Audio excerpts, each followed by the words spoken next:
ஓம் சாய்ராம். ஸ்ரீ சாய் ஞானேஸ்வரியின் அத்தியாயம் 3 தெய்வீக ஞானம் பகுதி 2. மோட்சத்தை மட்டுமே விரும்பும் ஒருவருக்கு இதை தவிர அவருடைய ஆசைகள் வேறு ஏதும் இல்லை. அவர் ஆன்மீக அறிவை பெறுவதற்கான, அதாவது மோட்சத்தை தேடுவதற்கான முயற்சிகளை தொடர்ந்து மேற்கொண்டு வருகிறார். அத்தகைய மோட்சத்தை விரும்புகிறார், அதாவது முமுக்ஷு. ஓ சாந்தோர்கர், சொர்க்கம் அதாவது வைகுண்டம் தூய ஆன்மாவின் இறுதி இலக்கு அல்ல. வைகுண்டத்தை விட நித்தியத்தை நாடுவது மிக முக்கியம். வைகுண்டத்தை விட நித்தியத்தை பெறுவது மிகவும் கடினம்.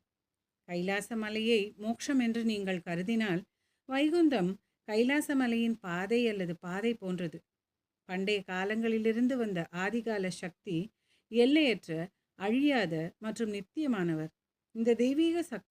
இதன் முழு தொகுப்பிற்கு சேனலை சப்ஸ்கிரைப் செய்யவும். ஓம் சாய்ராம்.